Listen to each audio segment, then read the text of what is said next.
call here of people that I can see on the list. Justin, you're going to start off, it's my understanding, and then we're going to switch to Michelle. And from Michelle, we're going to go to Madeline. And for Madeline, I don't see Sol on here. Oh, okay, she's there. All right. Marin, Natalie, and then Diane Lacey, according to the agenda I have, will end up finalizing this. Is that how everybody understands it? And Kristen is going to be the silent person in the background, ready to answer any questions from the logistics of everything, right? Okay, perfect. All right. Well, if it's already being recorded, I'll go ahead and get things started. For the health committee that's here, you're probably, all except for you, are well aware of what's happened over the last 4 years. About 4 years ago, let's see, I got to get Diane Lacey's title correct. The Associate Vice President from Western University of Health Sciences met with this group about 4 years ago. And at that meeting, it was decided that we would be using first-year medical students to help our community in different ways. And in that first year, we actually ended up doing, I think it was 5 focus groups, and identified a number of projects that we wanted to work on. And one of the projects was a mentoring program for our high school students. And it's taken us about 3 years to get to this point. And I'm very grateful for the mentors that have been helping us. But I especially want to thank Diane Lacey, and I don't see Diane as tied in yet, but hopefully she will be. She's right here. Is she there? Yep. Okay, good. All right. Excellent. So I want to thank Diane for her support in this program over the years. And I definitely want to thank the students that have been participating. But this mentoring program that we're going to be listening to tonight or hearing about was actually started by Dr. Cheryl Neal. She was the founder of the MIC program. And I'm not for sure, Dustin, if you're going to do a little bit of explaining of how that got started or not. But Dr. Neal made this possible and made it available to the Sweet Home students. And I just cannot thank her enough.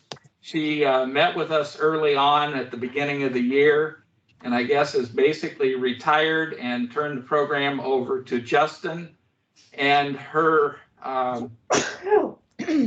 bless you, her, I would say the person that holds the glue that keeps everything together, Sherry Harbert. And Sherry, I see that you're on there now, and it's, yes, so we have to give Sherry a big round of applause because Sherry is truly the glue that holds everything together. She does curriculum, she does a little bit of everything to make this work. And without her, I don't think this program would be working as well as it is. But at any rate, what has happened this year is we've got a really good start to a program that I hope lasts for many, many years. And again, I just can't thank Diane and Sherry enough, and Dr. Neal. And with that, I'm going to shut up because no one wants to listen to me speak. So I'm going to turn it over to Justin. And Justin, I'll let you carry on from here. So it's all yours. Great. Thank you so much, Larry, for the introduction. And I couldn't have said that all any better myself, although I think I'll give it a try anyway. And just let you know a little bit about what we've been doing here in your community over the last few months. So once again, my name is Justin Zellinger, and I am the executive director at MIC Program. And what we do at MIC Program is offer mentored health education programming in schools. Specifically, we partner with schools, and the benefits extend far beyond the youth who participate and benefit the mentors, the participating schools, and really the community as a whole. We're very, very grateful for the opportunity to have partnered this year with Western University and Sweet Home High School over the last few months. And this partnership, as you just heard, saw first-year medical students mentoring high school students at Sweet Home High School. And we've been working with the high school's health teacher, Mrs. Michelle Snyder, and really every week the mentors are the ones leading the classes on a variety of health topics, including nutrition, mental health, healthcare career opportunities, and an expanded health curriculum. I want to read some stats for you just about what we've been doing this year, and I apologize,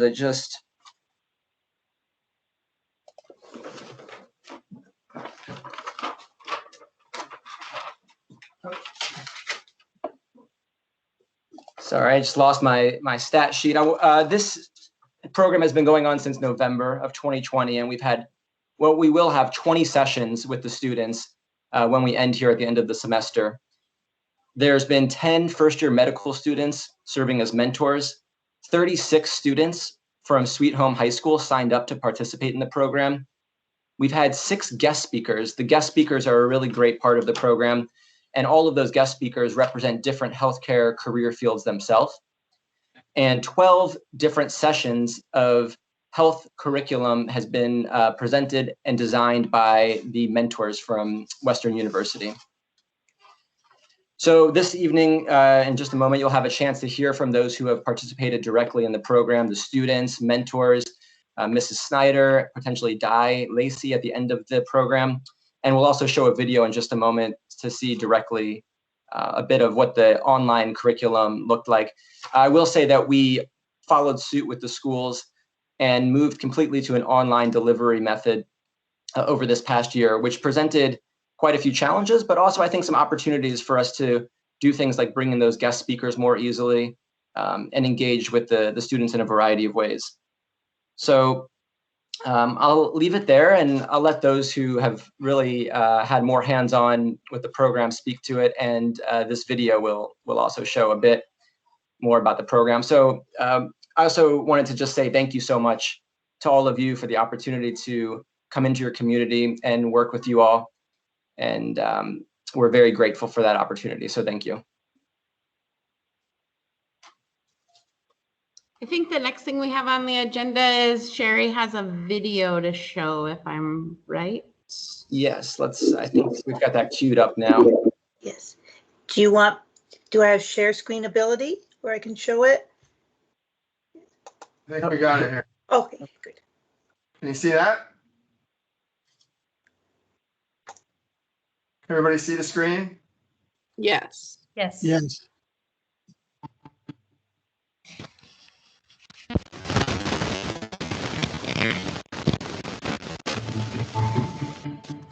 So we're going to talk about scientific literacy and misinformation. Do you know what the New England Journal of Medicine found?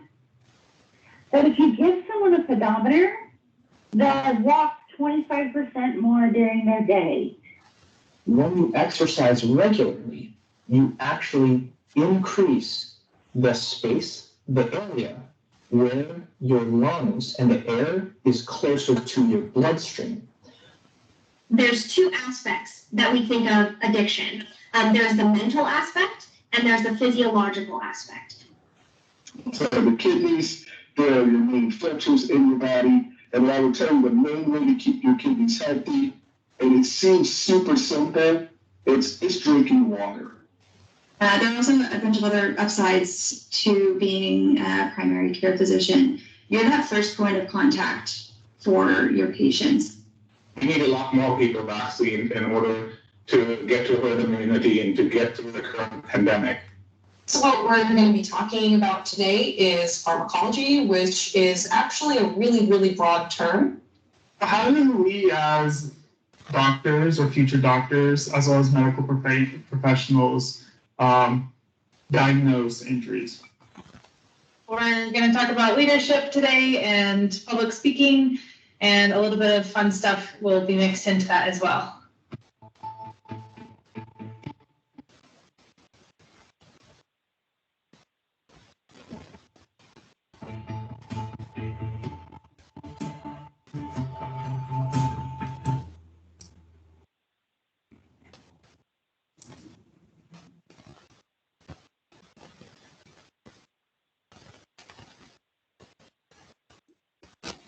Okay, that was a great video, Sherry. Awesome job on that. Thanks so much. And I can't thank Sherry enough. She's this behind the scenes magical human being that makes things work. So I really appreciate her. But I'm Michelle Snyder. I teach the health occupations classes at the high school. And we've actually had Western University students in before, mentoring a little bit in my classroom, and we had a health occupations club, and we had a few come in and do some activities with the students then, but none of that was as comprehensive and I don't know what other adjective I want to rewarding. That's the one I want to use. And rewarding as this program has been for the students. I think it's unfortunate that it started while we were, in distance learning with COVID, because this was all done outside of the students' day on their own time. And we started with a really big group, but as distance learning continued going on, we had less students still came, but not as frequently. So it was a little bit more random as to who would attend and who wasn't. And I blame that on Zoom fatigue. And so my hope is that this program will continue next year, and we can do it on school grounds and more face-to-face.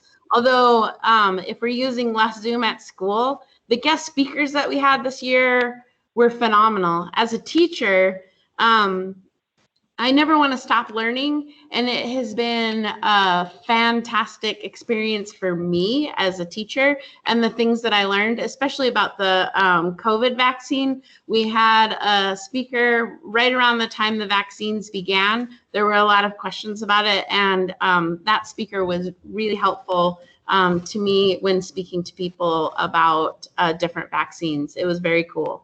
Watching the students interact with medical students has been phenomenal and amazing. And watching the medical students and the Sweet Home High School students feel empowered to kind of control this program and build it to be what they wanted it to be has been amazing as well, and really rewarding to watch as a teacher. So I go to all of the meetings. Sometimes I have students drop in and out of my actual classroom, so I'm in and out. So I don't want to speak too much. The people who are really involved, I want to let them have a chance to speak and talk about what it's done for them. But I hope we can continue this program because it's just amazing. It's very cool. And so with that, Madeline, I am going to leave it to you. Thanks, Michelle. And thank you, Sherry, Michelle, everyone who's been involved with this. It's been so much fun. I can't even express how much Wednesdays at noon is probably the best part of most of the med students week. So this goes to Marion and Natalie, who are on right now, but also all of the other lovely students that we get to work with. So I've mentored a lot of my life. I love doing it. It's something I'm really passionate about. So I was so excited when we got to do this program with Sweet Home. So we had some goals in kind of creating this partnership with the Sweet Home High School MIC program, that whole thing. And some of the things that the mentors and I discussed before we started were we wanted to strengthen their community engagement, provide that mentorship, give students a place to talk about difficult topics in a safe place too. And that goes for asking questions like during the immunization thing that we talked about right at the beginning of January-ish. And we wanted to improve knowledge of health professions and just health in general with our nutrition speakers and stuff like that, and encourage people to pursue healthcare professions and kind of open their minds to new ideas about what they could be doing in the future. And I know Marin is going to be going into nursing school, which is super exciting. And yeah, so we did, yay. We had some difficulties there. And like Michelle was saying, Zoom has made it a little bit more difficult than it would be if we were in person. it's hard to make those connections as well because you're on that screen. And so people act a little differently than they would in person, or they're more shy about talking. They don't want to unmute their mic or turn on their camera or anything like that. So we've had a little bit of difficulty with that, but in our breakout rooms, we have little breakout rooms at the end of every session where we get to talk to the mentors and the mentors get to talk to the mentees. And we have some like questions we can talk to discuss about whatever topic we were talking about in the main room. But sometimes those turn into checking in on people, asking them how their life is, and sometimes other funny topics come up as well, which I think is a pretty valuable part of mentoring, to get that connection with your students. And so we did have a little bit of difficulties. As Michelle said, we had some drop-offs in numbers, and we tried to change our program a little bit when we noticed that there was a drop-off as well. So we cut down some of the time for the guest speakers, or just the topic in general in the session, so we could have that time in the breakout rooms to create those good connections with our mentees.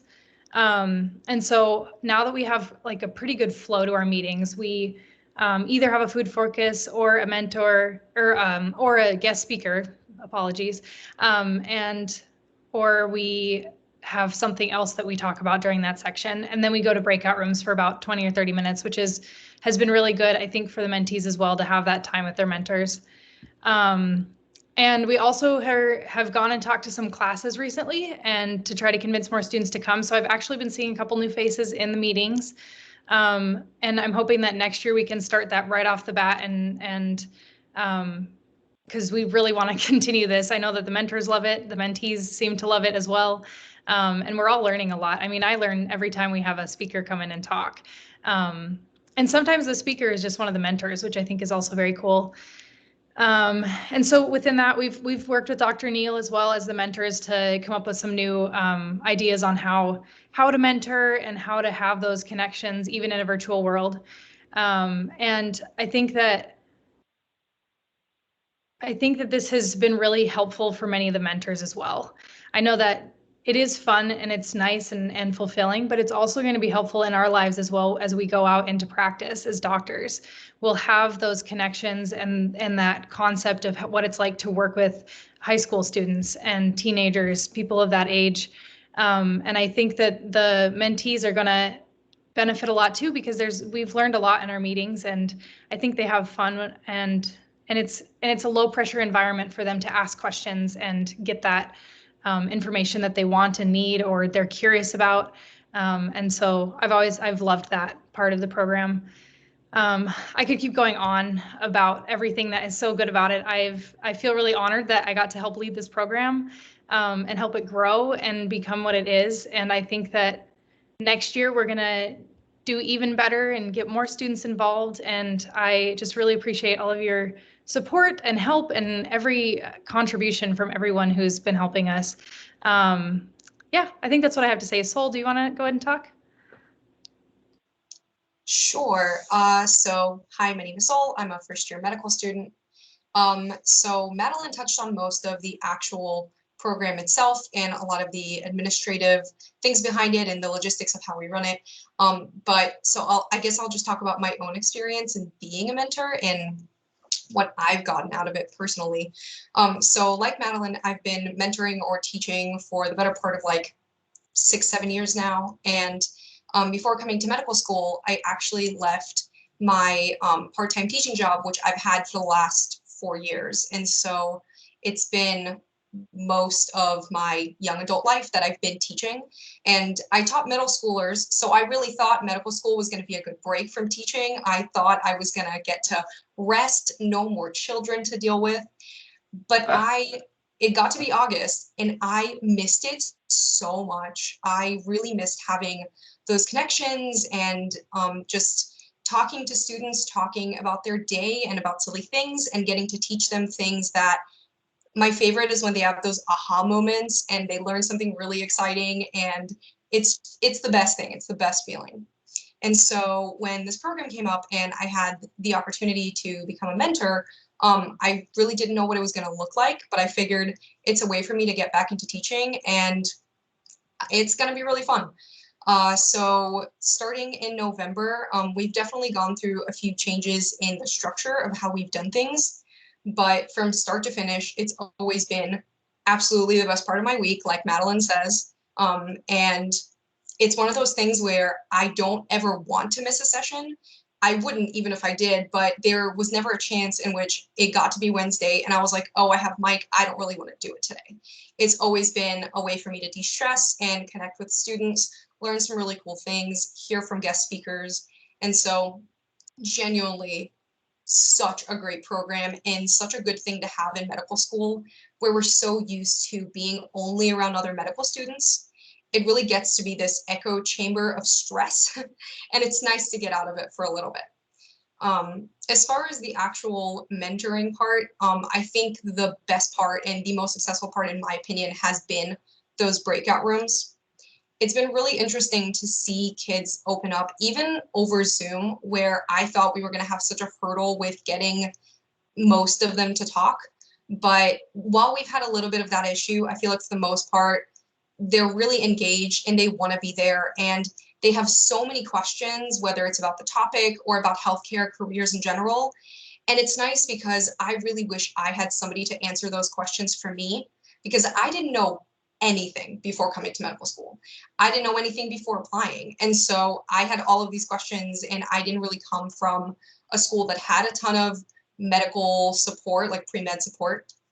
And so I just feel like it makes such a difference to have access to those resources from somebody who's gone through it. So yeah, it's been really great. I'm really excited to like hand it off to new mentors next year, hopefully. I think it'll keep being a really great program, especially if we can have a few or even all in-person sessions at some point. That would be wonderful. So yeah, thank you to Madeline for leading it. Thank you to Sherry and to Michelle for being there during the sessions. It's been just such a blast. Before we move on to, I think Marion's next, I just want to say that Sol gave one of the, well, she's given a couple of nutrition lectures, but she gave one on sweet potatoes. And she convinced a good chunk of students to eat sweet potatoes. And many people were enthralled by her nice presentation. So all the mentors are really wonderful, but that was like a distinct moment in our mentee mentor time. I'll stop talking and let Marion go now. Thank you. Thanks for having me here. Thanks, Madeline. I think I can second Madeline and Sol when they say it's the kind of the highlight of my week. I always don't want to miss a Zoom meeting, even though sometimes I have to. And I always text Mrs. Snyder and I'm like, what was it about and all that. So I joined the health club because I was interested in being a nurse, but I hadn't really solidified my choice, but I feel like the health club has really definitely solidified my choice in wanting to become a nurse. I really enjoy learning about medicine and helping people and just how the human body works. It really interests me, and just like Madeline and Sol, my favorite time is the breakout rooms when we just get to connect. I really think that that's the most important thing about these Zoom meetings is just the connection that we have with our mentors.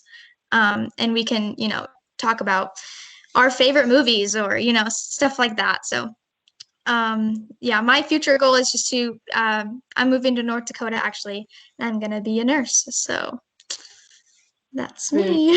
I think Natalie is next.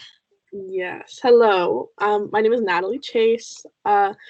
So I started at the beginning in November with everyone, and I've really loved it. I've really enjoyed the breakout rooms. I think have been the most valuable for sure, because if you have any questions about any of the lectures or literally anything, you can ask about it and they will tell you whatever, like any questions that you have about how they applied, what their experience was leaving high school, going into applying for colleges, or I asked about so many things, but like trying to get letters of recommendation started and just like basic applications, scholarships, just everything that I had questions about, they all had answers for. which is really great. I'm not able to go to meetings now because I have started a phlebotomy program at LBCC. So I'm actively taking of courses all week, every day. So I'm not able to go to the meetings anymore, which is really sad for me. But I loved when I was able to go. I've known what I've wanted to do since middle school, probably. I plan to go into pediatric nursing, but phlebotomy has been like my first step. And this year, the only positive part of COVID was that I was able to do this phlebotomy program while I was still in high school. So I still do online high school in addition to my phlebotomy program. But the whole experience that I've had with Mike has just really helped me. It's inspired me to really go for my dreams of going to nursing school. I applied for Linfield and I got in, and then I also applied for Hawaii Pacific University and I also got in there, and they ended up costing about the same. So I will officially now be going to Hawaii for nursing school and be getting a bachelor's of science in nursing. And I will be done with my phlebotomy course 2 days before high school graduation. Wow. Good for you, man. Thank you. This program has really helped to solidify all of that. And the application processes were very helpful to have the assistance.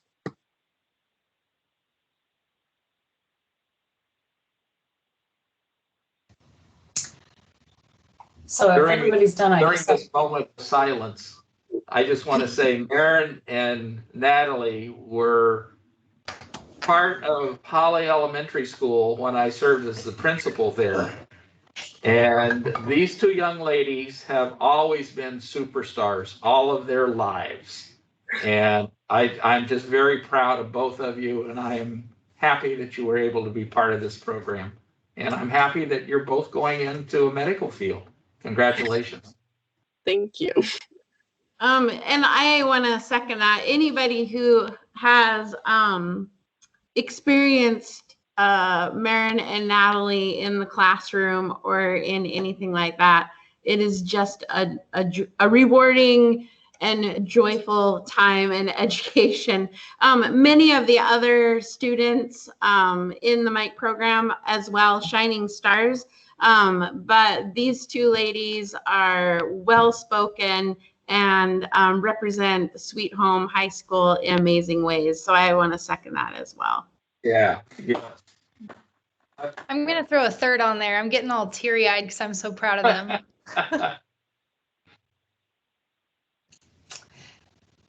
So I'm Di Lacey.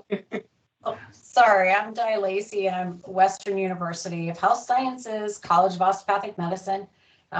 As Larry said, we started this in 2018. There were a group of students that were invited out to Sweet Home to look at what programs we might be able to intersect with and how those students might be able to make a difference.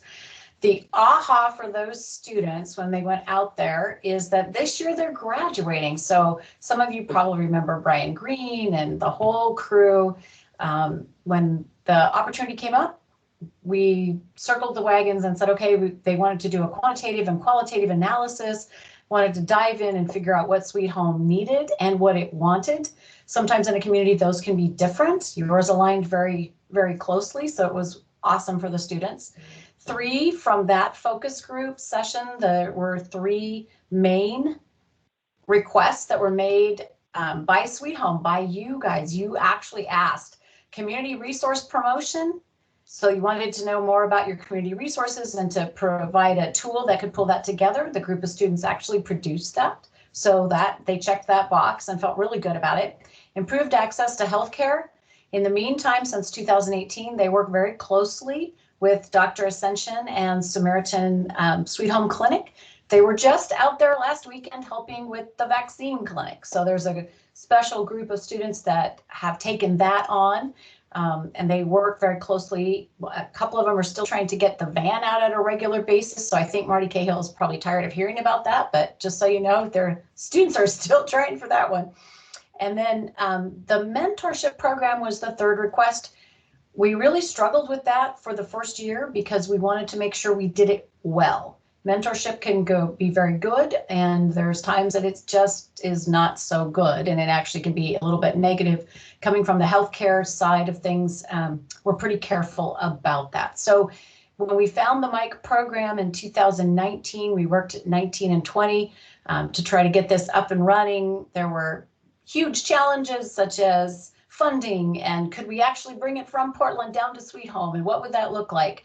So the students had a wonderful, wonderful education in what it takes to stick with it, stay with your community, and bring projects to fruition that take longer than a year.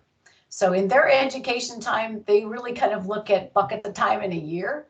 And this has been a longitudinal program. So the students that are graduating this year are so excited to know that this class of 2024 that Madeline and Sol are in actually brought it over the finish line. They're very excited. So it is really hats off to this community. I have to tell you guys, I've been in healthcare for 39 years. I have yet to see a community that rivals Sweet Home for expertise, enthusiasm, being able to bring what resources are needed, for being able to set a vision for what they want. Your school district is outstanding. Between Michelle and Kristen and Larry, everything just worked. Anytime we had an issue or a challenge, they solved it. The MIC program, Justin, Sherry, and then Dr. Neal, who's founded this program, absolutely removed barriers and made it happen. It was the coolest project ever. But the frosting on the cake are these beautiful 4 ladies who are on this call today, 2 of which are headed into healthcare careers and 2 of which are headed into medicine. So it's a really cool program. Couldn't be better. We are so excited for next year. This was the pilot, hit it out of the park, and I can't wait to see where this went. But if anybody gets to celebrate, it is the community of Sweet Home. You guys are amazing. Thank you, Di. Thank all of you so very, very much. I just cannot tell you, as a former educator, this is real life. This is getting students at the high school interested and involved in something they want to do for the rest of their lives. And all of you that supported the students, we can't thank you enough. And I'll just leave it at that. You guys are fantastic. Thank you. Thank you, guys. It is great. This is to all of you. Did anybody have questions for any of us?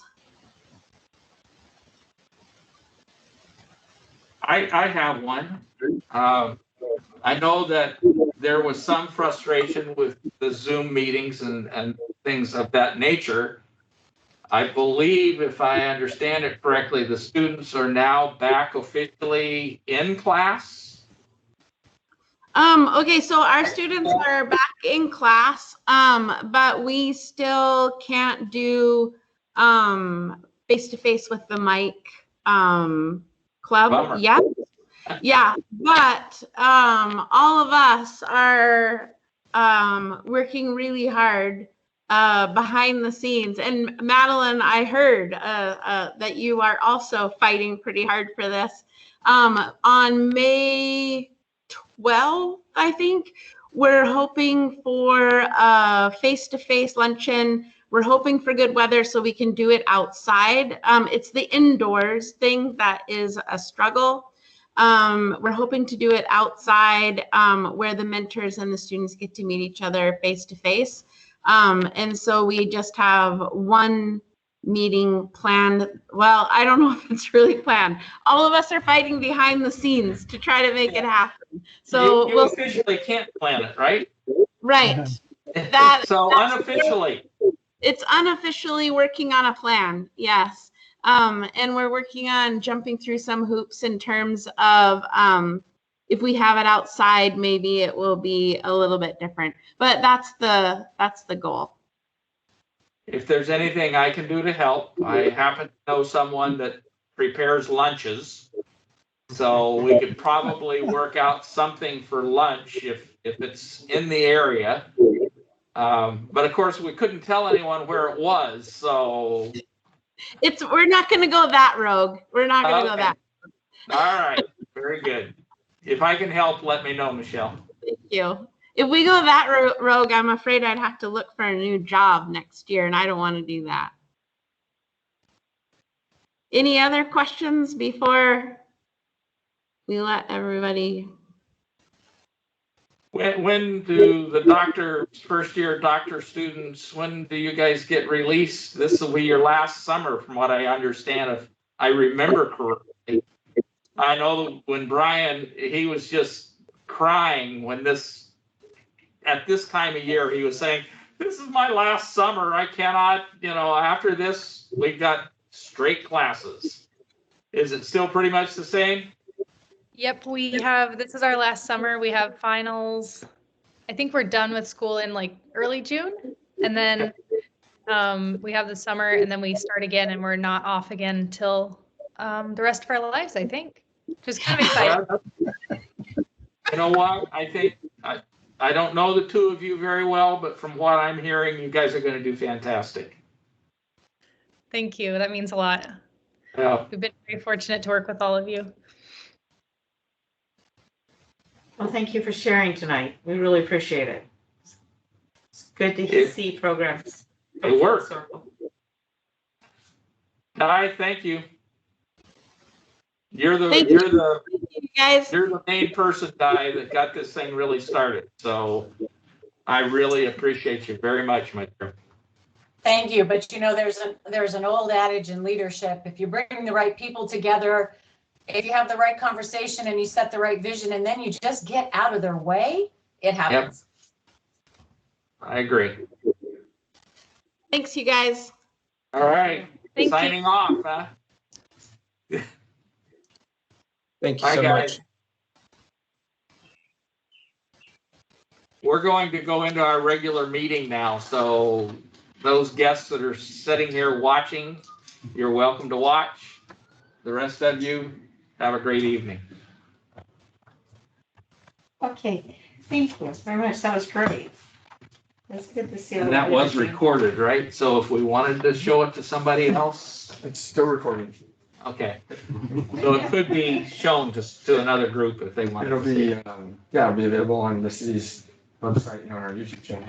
Okay. That's nice. The school board may want to look at it. I don't know. We'll see. So that takes us back to, well, we obviously called it to order, and approval of minutes. You have the last meeting's minutes before you. The one thing, I work for Samaritan. Oh, sorry. Chance, but Sorry, that's. Change that. It shows up on the front page and the second page. Thank you very much. That's his name and then new business. It's not Chance. I appreciate that person. and if Samaritan reads that, they're gonna be all upset with me. Oh, I was thinking double salaries. Yeah, I thought he got a raise. Yeah. So, was there anything else? Let's see. I would entertain a motion to accept the minutes. So moved as amended. And a second. We have a first and a second. Any questions? Seeing no questions, all in favor say aye. Aye. Any opposed? Motion passes. Okay. Lisa? Yes. Counselor Corley? With the mask on, I can't see who's making the motions. Could you let me know who made the motions? Larry Horton did at first, and then Bob Dalton did the second. Thank you. You're gonna have to get me a mask that looks like our face. Could we do better than that, maybe? Maybe. Thank you. Do we have a report for the community health fair? Just Dick and I are still pondering about the health fair and doing some brainstorming. I think in regards to that, I know Dick's kind of fielded some others out there that are doing events, whether they're having them or not. And we really at this point haven't moved forward with the idea of trying to pull one off this year, but more focus on what are the topics that we can tackle each month that are out there. And the one that we have talked quite a bit about, Dick and I've talked to Ray some, is next month being Mental Health Awareness Month. And so what can we do around that topic to bring some of that out there? Because there's a real need in our country and our communities for that. We see it every day. I know that with Ray, I've talked to him, what can we do from the city standpoint of it? And, you know, he talks about on their website as well as Facebook, I believe, Ray, some things we talked about. I talked also about the idea of getting with Scott at the New Era, if the group's fine with that, and maybe have him do some sort of an article to just bring it out to the public's view that next month is that month, and along with maybe some resources or contacts that they can utilize for that. And even talked about, I know like this month's been for child abuse awareness with the pinwheels and things like that. And, you know, we even brainstormed the idea, could we go down in front of the chamber and maybe put out a banner to that effect and maybe some pinwheels that just represent that. So it kind of raises the community's awareness up to it. So that's kind of what we're working on. That's awesome. Yeah, good ideas. Very good ideas. Yeah, good ideas. I know you'll keep working on it, figuring out what you want to do. We've been getting our banners through Northwest Graphics in Lebanon. I don't know if you have another source that you would prefer, but she's been really fair with us, and it's done a great job. I think if we could get maybe just one standard banner that has no dates on it, just that May's the month, and that's something that we can purchase and use year after year, not have to change it, and, you know, just build on that. I might be able to connect you with a better source. Okay. My wife does all the senior ones. Okay. That you see around town and what. Well, I might be able to. I'll talk work to you. out a deal. Yeah. Make me a good deal, would you? I think I could maybe work on that. That would work well, man. I like that. Well, we'll talk some more about that. Yeah, then. let me know what you're looking for, and we can. Awesome. Talk. Yeah. But I think we can build on just some of those types of awareness. If we're not going to do a health fair just for the idea that what are each month that's coming up, that we can kind of look ahead and maybe really highlight that to, you know, put it up on banners, put it up on marquees that are moving, and just continue to work that direction. So Yeah, Good ideas.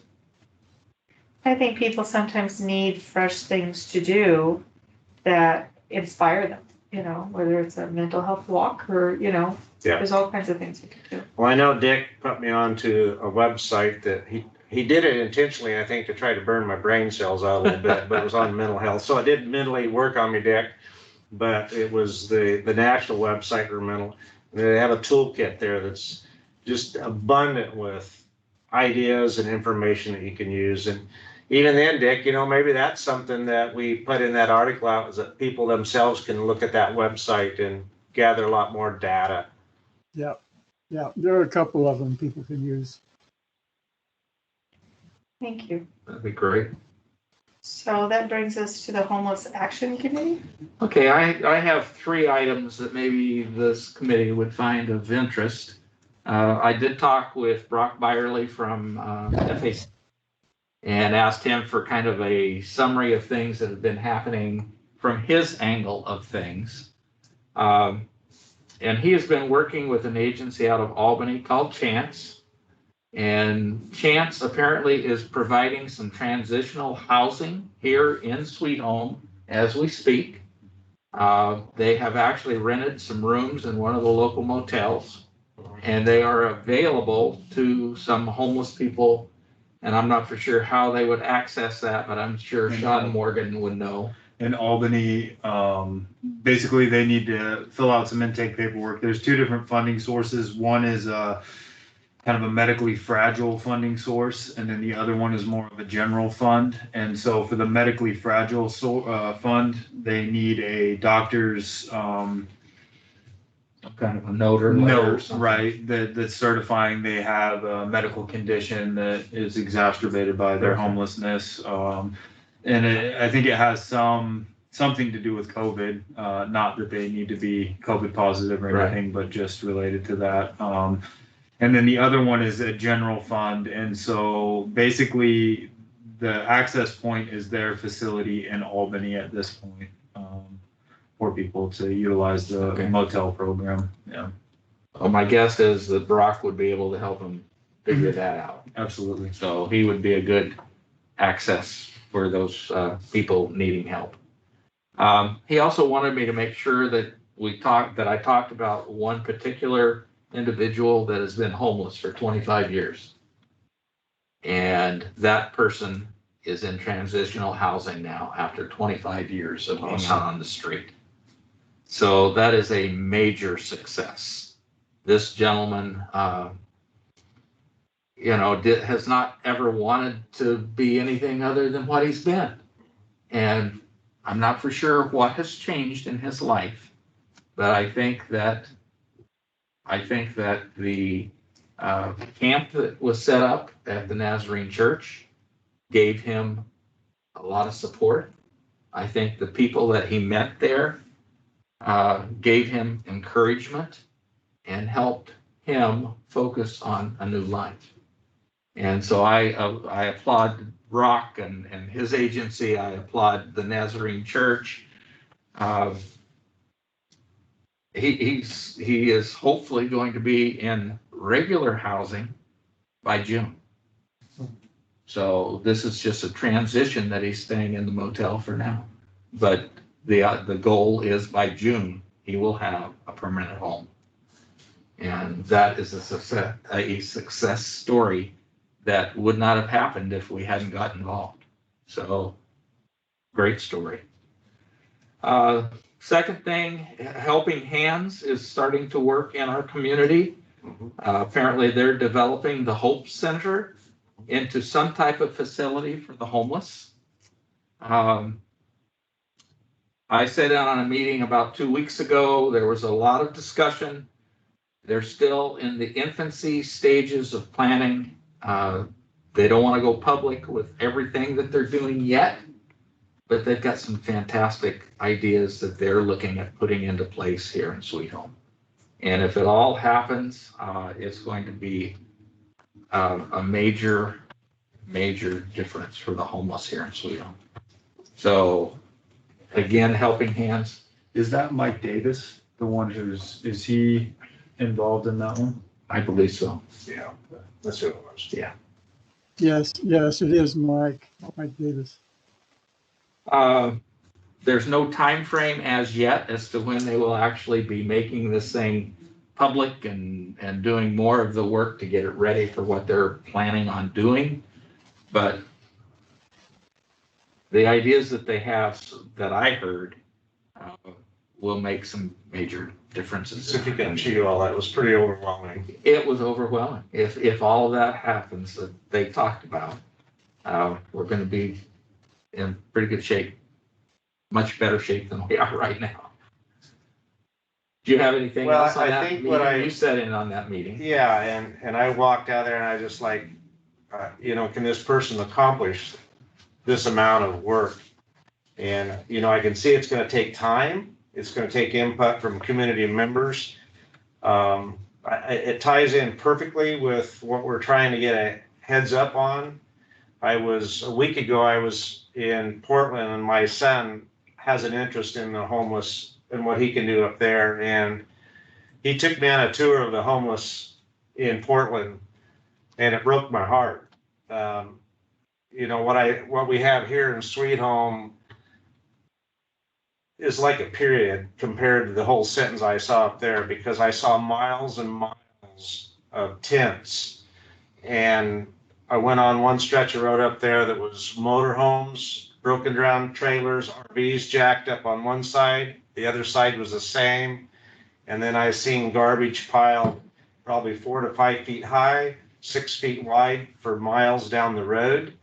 And it is so big, and there's a lot of people working on it, but it just overwhelmed me to what I witnessed. And the sad part is it's so big up there that the public themselves have been caught bringing their own garbage and dumping there because they figure they can get away with it. And Wow. they're actually on top of fining people for that. But I thought, how low can you go when these Really? people are already living there? And a good majority of some of the people that were homeless there were people that actually have jobs. They just lost their homes. And so they're just taking their trailers and pretty nice looking pickups and cars and RVs down there because there's nowhere else to go. So when we talk about transitional housing, you know, I go like, how do we even get that off the ground? Because it's a big deal. It is a big deal. We had a person come in and move into my mother-in-law's home that sold again, and he was talking about building these $1 million homes, and I'm thinking we don't need $1 million homes. We need some affordable homes to help those transitions you're talking about. But with what Larry talked about there with the meetings and Brock and all that whole working on the right things is all I can say. It's the groundwork. It's going to take time, and I think the right mix of people are coming there to make that happen. I would agree. Potentially transitional type housing for the homeless. The third thing, I know that the homeless committee has been trying to meet with the county commissioners to discuss some potential land where we could put in a low barrier type facility. Even if we come up with transitional housing, we're still going to need some kind of low barrier facility, someplace where those people that don't want to be in a house, don't want to be in an apartment, they want to be in a tent or they want to be on the street, we need a place for them. And so there is a group of us that are meeting with some of the commissioners, the county commissioners, and trying to talk them into working with us here in the city to come up with a location.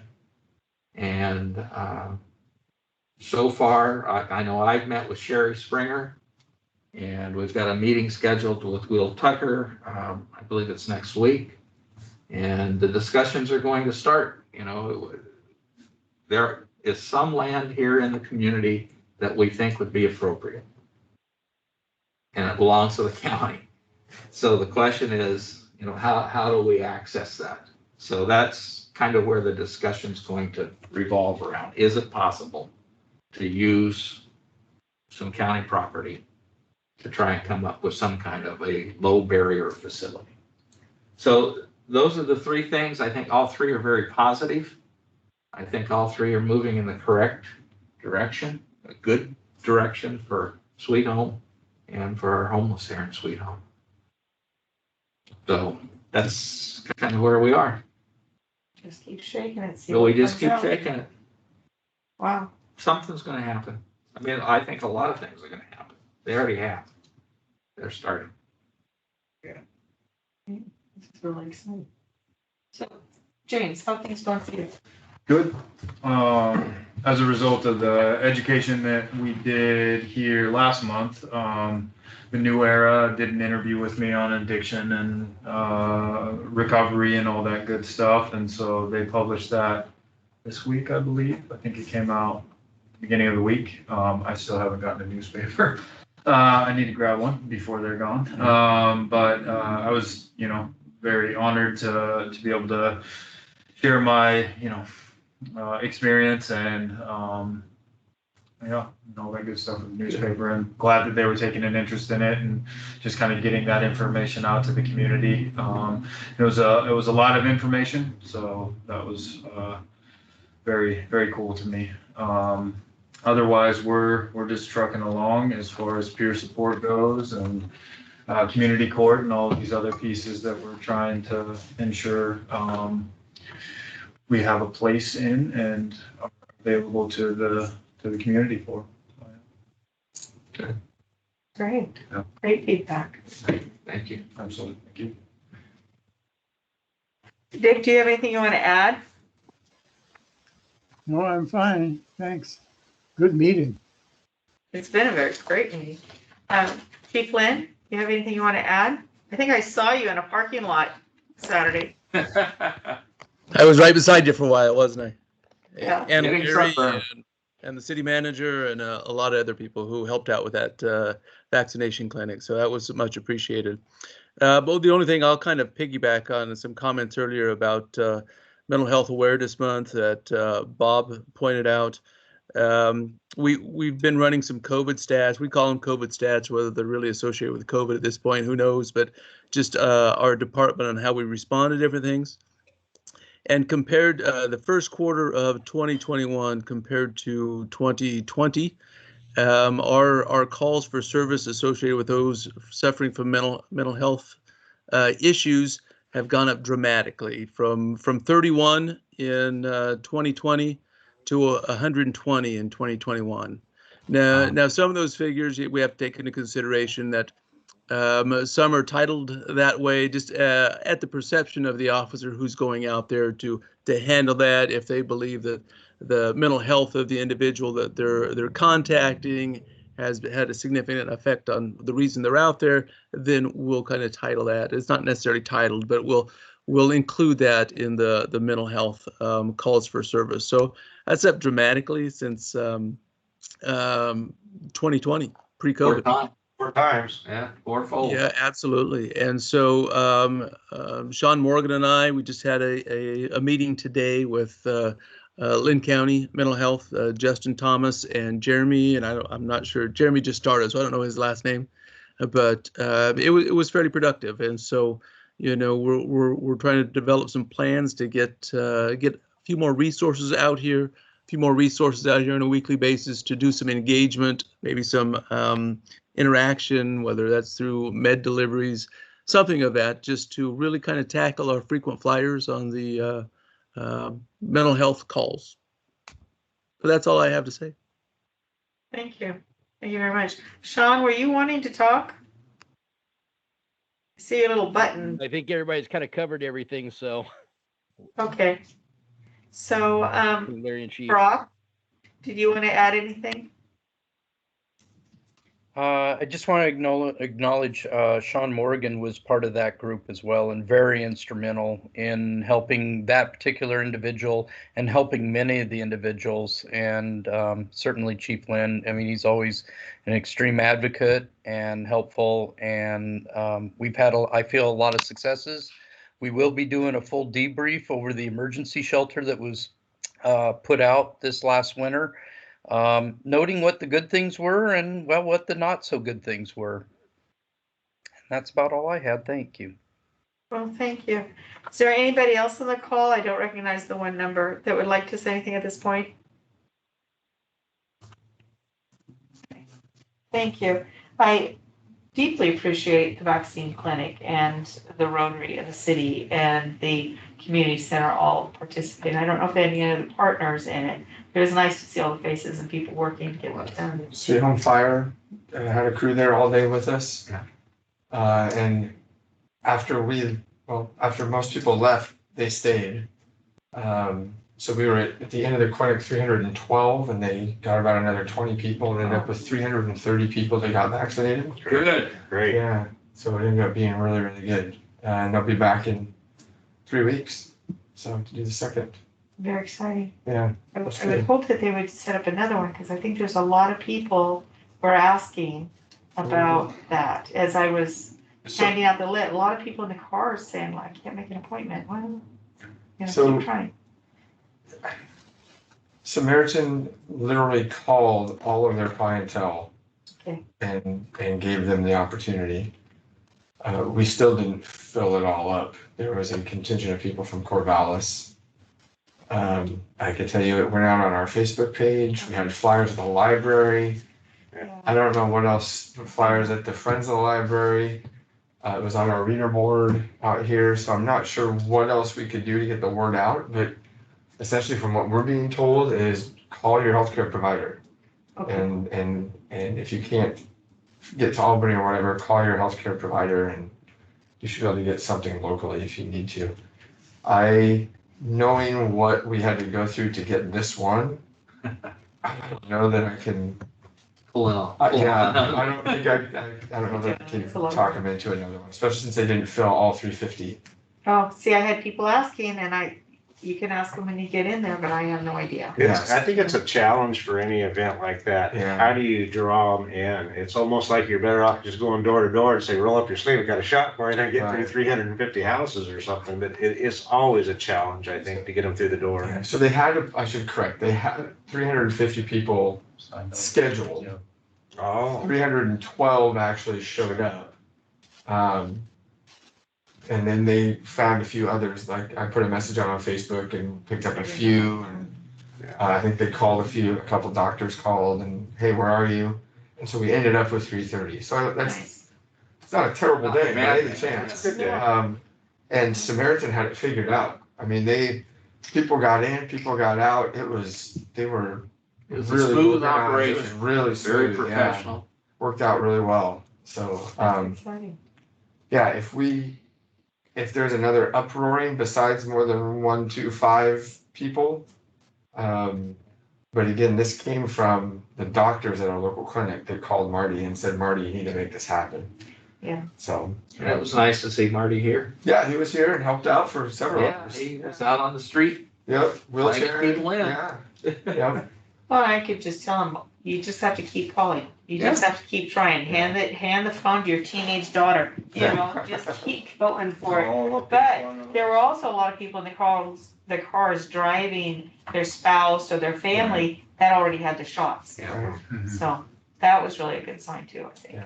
I know a lot of people that they had called reported already having their shots. I mean, a pretty significant percentage of the people that they kind of identified in the electronic health record, right? Because they tried to go highest need, highest risk, and a lot of those people that they had called had already had shots. There was a lot of these people that were in a high risk. They had health issues and they kept going down to where you were at, needing lots of help getting in. Yeah. So it was really good. Yeah. Is there anything else we need to discuss tonight? Okay. Good meeting. That's a good meeting. Seeing no other visits before us, call it adjourned. Well, thanks, everybody. Thank you. Thank you. Good night. Good night. Good night, all.